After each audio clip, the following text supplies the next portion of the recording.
I'm just gonna... Okay, so the first question I had was, would you explain the Tuskegee experiment, what it was, and who was affected by it? Sure. So the Tuskegee experiment was actually a long-term research project that was done by the Public Health Service along with the Tuskegee Institute.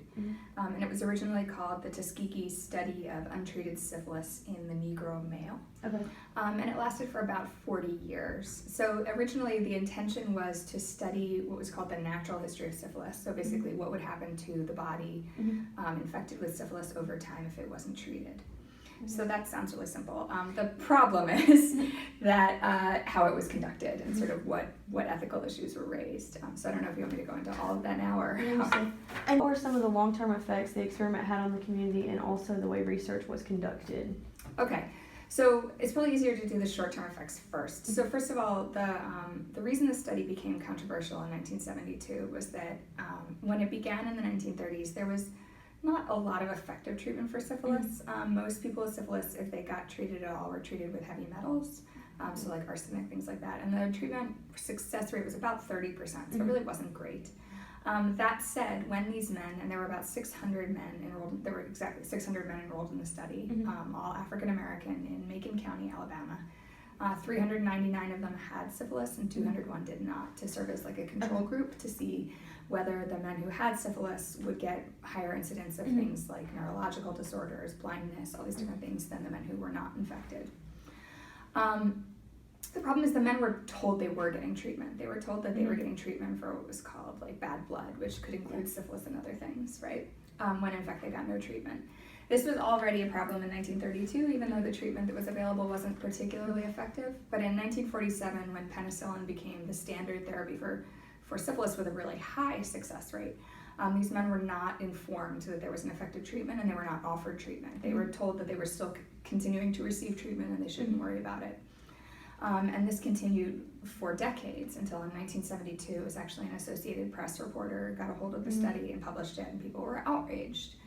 And one thing to keep in mind is that sort of, on the one hand, I think it's important to note that even in the 1930s, this was not okay, lying to people about giving them treatment, right, enrolling them in the study. But over the course of the time the study went on, the standards of bioethics, the standards that medical researchers have to adhere to had changed, and the study got even further away from the norm. So after the Second World War, the Nuremberg Code outlined some of the principles. This was responding to the Nazi biomedical experiments, which were really horrifying. Yeah. Do you want to?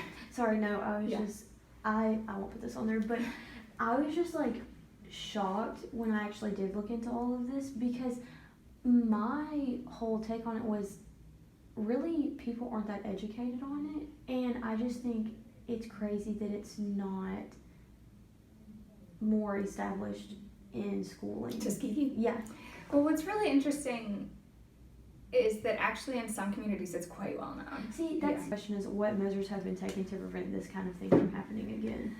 So the most concrete one was after that panel was created to investigate, they set up a commission to set new standards for research, and that resulted ultimately in 1976 in the Belmont Code. And this was another statement of the ethical principles of biomedical research in the United States that outlined primarily those three principles of respect for persons, beneficence, and justice. I think historians have really tried to hold researchers accountable. Journalists, I think, have been attuned to the possibility of things like this happening. Actually, just a few years ago, I think it was in 2011 or 2012, Susan Reverby, who's a historian who I imagine you came across if you were reading about Tuskegee, wrote great stuff on Tuskegee. And one of the things about Tuskegee that people often misremember is often if you ask people what was Tuskegee, they'll say, oh, isn't that where we infected people with syphilis, right? And that did not happen in Tuskegee.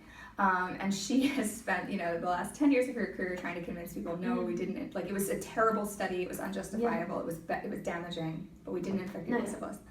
And as she was researching another project, she came across the papers of one of the doctors that had been involved in Tuskegee and discovered that in the 1940s, he'd also been involved in another project in Guatemala where they had been deliberately infecting people.